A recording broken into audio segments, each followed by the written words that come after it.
mangyayari? sir? Tingnan muna natin. Kung maabsuelto, bakit pang may kukan dyan? Kung hindi, Umaasa naman kami maabsuelto.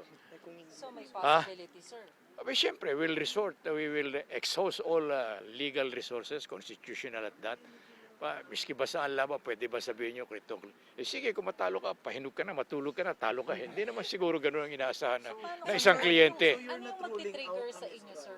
Ha? You're not ruling it out kung mistrial? Nakita naman ninyo ang pangyari kung ano Hindi naman pwedeng kami, sinabi mo lang mistrial na nga. When does it Kung- become an option? Ha? When does it become an option? Well, if it will amount to what is known as grave abuse of discretion, then we will avail of it as a ground for petition for review. Is it present now? Is it Ha? present now, sir? Well, don't ask me now because I'm not kung ano. Gusto mo ko ipakulong, may sama ka ng loob siguro sa akin. Ha? Siyempre, babasahin uli namin yung transcript and so on and so on. Sir? Hindi lahat ng error ng court grave abuse of discretion sufficient to raise the issue of mistrial. Hindi naman gano'n. Hindi na. Paano yung certiorari nyo pala? naka- Pero sabi nyo kanina, file. you're going to Yes. push for it for an immediate When did you resolution. We filed an Early resolution. siguro mga 2 or 3 weeks ago.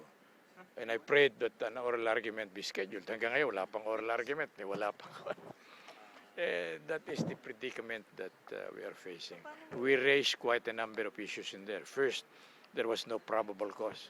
The complaint was railroaded dito. Hanggang ngayon, umaasa kaming makukumbinsi namin sila na walang kasalanan si Chief Justice.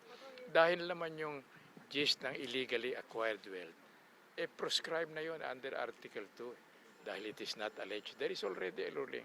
But they were allowed to introduce evidence to that effect only to show ano ba yung deposit, ano ba yung account o depositong hindi inallege sa sal. Only for that purpose. But not to prove that he has amassed wealth illegally acquired and so on. Merong resolution doon sa parte na yan.